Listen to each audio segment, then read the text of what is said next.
Alors, quel produit ça concerne? Pourquoi est-ce qu'on fait ça? Rappelez-nous d'abord, peut-être, Rodolphe, ce qu'on appelle le plastique jetable. Alors oui, jetable, comme son nom l'indique, c'est celui qu'on va jeter juste après son utilisation. C'est une utilisation et poubelle. Donc là, vous voyez, on va parler des gobelets, on va parler des cotons-tiges, on va parler, mais aussi des films alimentaires, par exemple, que vous mettez sur les produits. Des petits emballages comme ça, derrière vous, là? Exactement. Alors voilà, par exemple, des gants jetables, ou même les bouteilles de shampoing, les bouteilles en plastique, les bouteilles d'eau, quoi, en gros, c'est-à-dire... Les couverts en plastique. Tous ces couverts en plastique, tout ça, en fait, finalement, c'est un dispositif qui va disparaître en 2050, en 2040, pardon. Oui. Voilà, attention, on va gagner 10 ans. 20 ans, même pas. Voilà, exactement, c'est demain. Alors, William, ce qui est intéressant, c'est que bien sûr, tout ne va pas disparaître d'un claquement de doigts. C'est-à-dire que ça se fait par étapes. Alors, on ne s'en rend pas forcément compte, mais ça a déjà commencé. Ouais. Souvenez-vous, en 2017, lorsqu'on faisait nos courses alimentaires, à la sortie, on nous distribuait des sacs en plastique gratuits. Ça, c'est fini.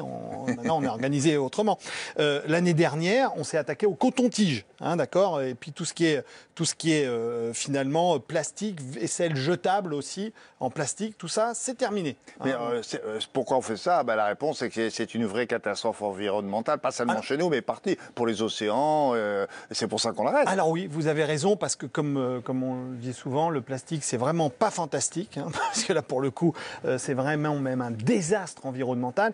On a distribué des millions et des millions de tonnes de plastique dans le monde qui sont aujourd'hui diffusées. Et quand vous savez qu'un plastique, il faut entre 100 et 200 ans pour qu'il arrive à se désagréger. Alors, quand on regarde même le plastique, quand on désagrège un plastique, finalement, il reste encore présent. Et donc, les animaux, ils le mangent. C'est ça. Donc, c'est ça. Et au-delà? Alors, et au-delà, à la fin, parfois on mange des animaux, donc on l'ingère. Donc c'est la raison pour laquelle, dans l'eau potable, vous pouvez trouver du plastique. Il faut savoir qu'on estime on ingère à peu près l'équivalent d'une carte de crédit de plastique. Chacun d'entre nous, on va manger l'équivalent d'une carte de crédit en plastique, sans s'en rendre compte, au travers de ces microparticules. Donc tous les plastiques qu'on a éparpillés dans le monde au cours du siècle précédent, le 20e, et on y a participé, ils sont encore là. Ils sont encore là, et ils sont là encore pour des centaines d'années. C'est ça qui est terrible. C'est embêtant, ça. Alors, juste un point quand même, je veux juste vous expliquer, parce que souvent on me dit, oui, mais alors le plastique, on le recycle. Là, je veux vraiment expliquer que c'est très compliqué de recycler du plastique. Et quand on parle de plastique recyclé, il faut savoir qu'il y a 25% des plastiques qui sont en effet recyclés. Il y a 50% des plastiques qui sont brûlés pour fabriquer de l'énergie. Mais il reste encore 25% des plastiques qui sont dans les décharges, au mieux. Sinon, ils sont distribués dans la nature. Pourquoi ? Parce que, attention, quand on voit marqué plastique recyclé, William, en vrai, pour faire du plastique recyclé, il faut du nouveau plastique. C'est-à-dire que, oui, vous ne pouvez pas, c'est pas un pour un. C'est-à-dire que pour avoir du plastique recyclé, il faut rajouter du plastique neuf dedans. Sinon, ça ne fonctionne pas. Donc, attention. Oui, mais ça, je ne savais pas. Moi, je croyais que les bouteilles, moi, j'ai toujours connu ça, même à la télé, il y a très longtemps, dans les années 90. Oui. On disait, cette bouteille en plastique-là, tac, tac, tac, on va la broyer, on fait des petites pédales, et on en fait des sweatshirts. Vous vous souvenez de ça? Tout à fait. Mais pour recycler ce plastique, on va quand même rajouter du plastique. Ah bon? Voilà. Donc ça, c'est en petite quantité, rassurez-moi. Alors oui, un peu petite quantité. Puis après, il y a des plastiques qu'on utilise dans lesquels le bénéfice de recyclage n'est pas bon. Je donne un exemple très précis. Les pots de yaourt. Si on voulait recycler les pots de yaourt, il faudrait commencer par les laver. Donc ça serait des tonnes d'eau finalement qu'on utiliserait pour recycler des petits pots de yaourt. Mathieu? Il n'y a pas un problème aussi avec les suremballages qui sont en quantité industrielle aussi là? Alors oui, ça aussi, c'est un truc un peu fou. C'est vrai que l'emballage, c'est nécessaire. On regarde et parfois, on a besoin à la fois au niveau sanitaire de cet emballage-là, on en a besoin aussi pour avoir les ingrédients, pour les compositions, tout ce qui est allergène justement quand on achète nos produits. Donc l'emballage, ça sert à quelque chose. Mais on a parfois des situations dans lesquelles on a ce que j'appelle moi du suremballage.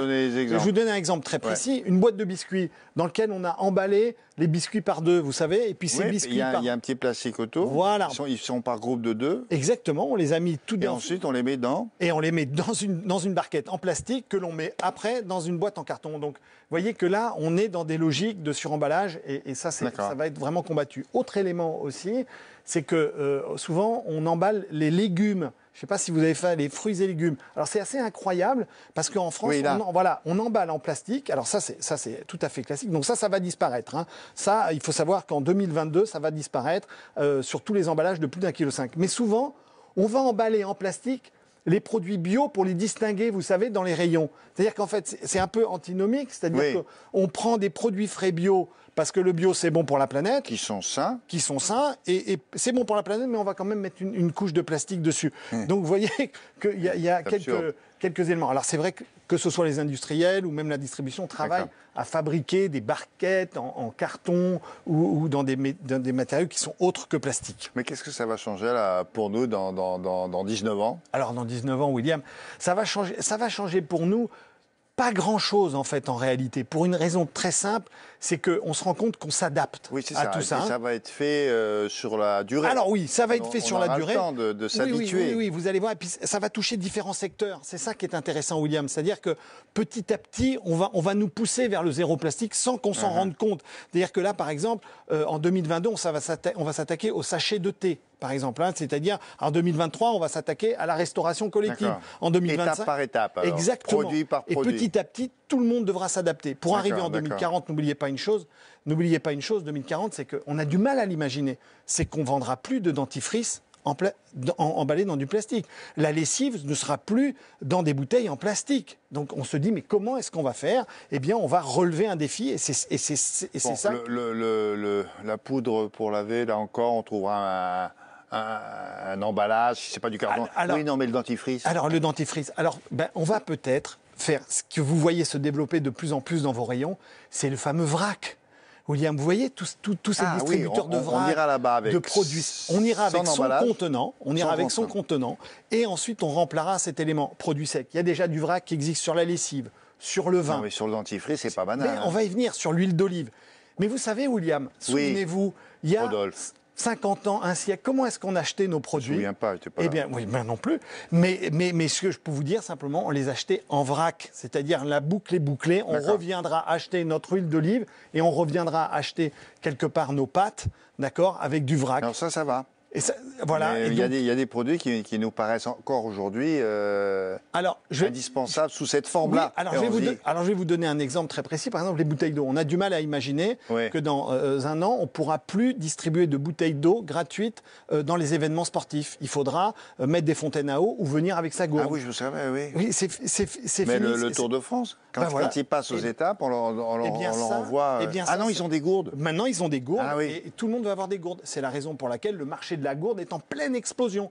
La gourde, cette fois-ci en aluminium, qui fait, par exemple, c'est un marché qui en 2027 fera plus de 10 milliards d'euros de chiffre d'affaires. Pourquoi? Parce que, on va changer complètement nos habitudes de consommation. Oui, mais alors maintenant, et un jour, il n'y aura plus de bouteilles d'eau en plastique? Non, oui, 2040, ça sera terminé. Même avant, les bouteilles d'eau. Est-ce qu'on sait aujourd'hui le plastique, là, de la bouteille, est remplacé par quoi? Quelle matière? Eh bien, en fait, il va être remplacé par des contenants que vous allez vous-même. Donc c'est vous qui allez aller dans un endroit où on va vous donner de l'eau en vrac. Exactement. Et vous remplirez votre gourde ou votre bouteille. Mais regardez les fontaines à eau aujourd'hui, elles n'ont plus de gobelets en plastique. Vous arrivez avec votre propre contenant, c'est-à-dire votre propre gourde. C'est terminé. Mais c'est fini. Il va falloir apprendre. C'est une question d'habitude. On s'est débarrassé des sacs, donc on va s'habituer. Et on va tous y arriver. C'est ça qui est extraordinaire, c'est qu'on va tous y arriver. C'est possible. Oui. Voilà. Allez les gars. Allez. Merci Rodolphe. Merci beaucoup.